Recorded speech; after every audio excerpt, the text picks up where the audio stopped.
folks. We are live. It's the InfoWarrior with Jason Bermas this Sunday, August 16th. And these Obama posters have just gone viral, folks. You're talking about Tokyo, Japan, down on Wall Street, right at the bull market. Unbelievable stuff. People all over San Antonio, all over the country, people being arrested. We're going to cover that towards the end. Alex Jones going to pop in. We have Tarpley on, Webster Tarpley, in the first hour to discuss both the Holdren eugenics and as well as the town hall meetings that are now taking place. Now, if you haven't seen these town hall meetings, basically Obama has now had to go in public and say, there aren't any death panels, folks. Don't worry, the death panels don't exist. But you read the legislation, and that's exactly what they're putting together. We're also going to be covering how the United States media just refuses to discuss what the UK media is talking about. These are front page headlines. Swine flu jab linked to killer nerve disease. Leaked letter reveals concern of neurologists over 25 deaths in America. And it was a lot more than 25, folks. We've been covering this for how long? 2 months? 3 months? We showed you the 60 Minutes program from 1979 where people lost motion, got disease, and even died. And now it's coming out in the mainstream, but it doesn't matter. They're going to go ahead with their plans anyway. Along those same lines, they're going to be pushing Tamiflu, even though experts are saying there's no reason to put out Tamiflu. It's ineffective, and all these people are just going to basically grow immunities to it. Why would you want to do this? But they're just going to go ahead because they can make a ton of money off it. Mr. Jones. Hey, for stations out there, we're going to Tarpley after the 5-minute break. Some stations join us after the break. I want to say hi to Webster. But I just wanted to pop in and say I'm up here working on my new film. I will announce the name of the film sometime next week. We have moved the date of release for the new film because I wanted to take our time with this. I always just getting a love affair with these documentaries. I want to make it even better than the Obama deception. And it's going to be released, guaranteed, October 22nd. October 22nd. Or whatever that Wednesday is. Yeah, October 22nd or 23rd. No, it's 22nd. But I'm up here working on the film. The Joker thing is so huge and has so many different facets to it of attacks on free speech, people fighting back and standing up, the power of the people, the response of the establishment, that it's important. So the last 20, 30 minutes of the show, I appreciate you having me on to get into that because I ran out of time on my own show today. Yours is 3 minus 2. So I'm going to let you go ahead and get back to all the news you're covering right there. It's just I want people to know at the end of the show today, come up in about 2.5 hours, I will be here to break down how exciting this is, Jason. And people have been really creative. I mean, for the people that can't get out hundreds of these posters, they're walking up to people in their cars. They're walking up to police officers. San Francisco so far, I'll tell people, is in the lead. But I'm getting more entries. It was supposed to end Friday, but we're still getting more entries. We're going to have people making other designs of posters. So we're going to let people keep sending them until Wednesday or Thursday, and then I'll judge it and announce it next Friday. And let's not forget, we have a Bush fascist Joker right now, and you can get the T-shirt over at InfoWars.com. These just became available. Yes, people have been asking for a Bush Joker, and so it's certainly a bipartisan situation. But the issue here is they told people it's bad. You're not allowed to talk about our God, Obama. And they said arrest whoever did that a few weeks ago. So we said, well, we're just going to tell everybody to do it, but do it in legal and lawful areas. The police have the state of... was it Colorado? No, the state of Florida Attorney General is acting like there's victims. It's scary. It should be illegal to show him in a bad light. And people are rebelling against this obvious hypocrisy and censorship and just going wild everywhere with them. The posters are up on InfoWars.com and PrisonPlanet.com. Now it's more about the First Amendment than just, even standing up against Obama. So I'll cover all those facets coming up. And meanwhile, the guy who originally did that Hope Obama poster, that was his bread and butter before all this. Shepard Fairey used to just go spray paint stencils that he would make all over Los Angeles. That's right. Obama with the Obama Hope thing where he's like Lenin looking out into the future. Yeah. Obama told the Washington Post and sent letters to his constituents saying, put these on stop signs. We said never do that. And the police have basically said, you can put an Obama sign on a stop sign. That's good. But if you criticize Obama, it's illegal. So basically, they're going to selectively enforce. The government's totally thug run. The people are responding. Webster Tarpley coming up. We'll be back after this. It's the InfoWarrior. Direct to you and in your face. You're listening to the Alex Jones Broadcasting Network. Is made of acupuncture needles and marionette strings. There is a war going on for your mind. Professional wrestlers and vice presidents want want you to believe them.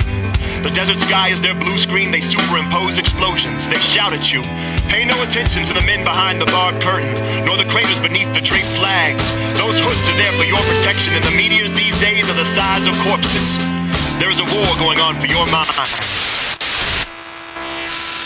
We are the insurgents. And we are back. It's the InfoWarrior with Jason Bermas, and we are now joined by a man who really needs no introduction to our listeners. If you listen to this show, you know who Webster Tarpley is. He's the author of Synthetic Terror. He's written Barack Obama, Postmodern Coup, the unauthorized biography of both George Herbert Walker Bush and Barack Obama. How are you today, Webster? Hi, Jason. How are you? And don't forget my most recent, Surviving the Cataclysm, your guide to the worst financial crisis in human history. And I'm sure it's very, very thorough, just like all of your other works. I mean, Synthetic Terror, through the 3 editions that you put out, is really just an unbelievable accumulation of evidence against the quote-unquote official version of 9/11. But I wanted to really discuss what we talked about a few weeks ago when we were in D.C., John P. Holdren and this Eco-Science, Population Resources, and Environment book. Why don't you give us just a little history of who John P. Holdren is? Well, the general heading here is, of course, the presence of a genocidalist current, which is quite strong inside the Obama administration. And I think you can't address these healthcare debates without bearing in mind that there are people in the Obama White House today that have gone on record publicly advocating what amounts to genocide, what amounts to Nuremberg crimes, high crimes against humanity, under the Nuremberg precedents of 1945, 1946. And you've got to bear in mind that whatever law is passed, whatever the details of any bill might be, the people writing that law into regulations, right? The law is one thing, and then it's got to be translated into detailed regulations for the operation of a federal agency or something like this. Plus the people that would then be sitting on these boards. If we look at the kind of people that get appointed to the White House, you get the 44 czars. How many of the 44 czars in the Obama White House are in fact genocidalists? I think quite a few. And we should go through the entire list, but if you want to start with Holdren, that's a good place to start. John P. Holdren is currently the official special assistant to the president for science and technology. He's the chairman of the White House Council on Science and Technology, and also the president's committee on science and technology. So this is a very important post. So you go back and look at this guy. We got his writings out, as you know. We went through them, and we go back to 1977. I have here the 3rd edition of his book Eco-Science, which he co-authored with Paul Ehrlich and Ann Ehrlich, both of Stanford, and John P. Holdren is a contributor. So whatever is said in the book is approved by John P. Holdren. So what we find here is somebody who openly announces that he's a neo-Malthusian. In other words, he embraces the doctrines of Reverend Thomas Malthus, who was the official ideologue of the British Empire in the 19th century. The guy was an ideologue of genocide. He was the one who got the poor assistance to British paupers lifted, so they died by the tens of thousands. And he also superintended the looting of India, leading to famines that killed many, many millions, all during the 19th century. So he says, I'm in that tradition. I'm with Malthus, and we might as well say also with Jeremy Bentham, the utilitarian, because you'll see that coming back in a lot of these arguments. So he basically says the root cause of all the problems of the human condition is overpopulation. The world is overpopulated. Why is it overpopulated?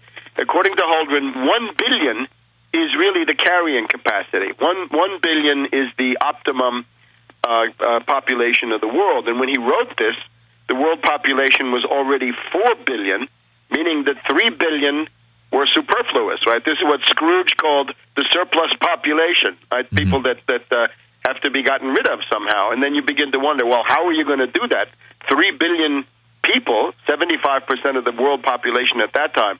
And what would that mean today, right? 30 years on, one of his colleagues, a guy that he has, he's put essays by this guy into his various anthologies, is a character named Pimentel. Pimentel used to be at Cornell, I think he's still there, has said that the current world optimum population would be between 1 and 2 billion. Well, that doesn't help us too much because now we're well over 6 billion, so this still leaves 4 to 5 billion people who are are superfluous. And then he looks around the world and he says, well, what do? We have to use triage, right? You have to separate the ones that are going to get better anyway, the ones that are hopeless, and then try to help the ones in the middle. And according to Holdren in 1977, you had to do that with food aid. So you take some countries and consider them hopeless and write them off. And he actually says the country of Bangladesh is hopeless, and we should suspend food aid to them. And at that time, he said India may also be so poor that they may have to be triaged. Now, if it's Bangladesh, I suppose that's between 100 million and 200 million, depending at what time we got to this.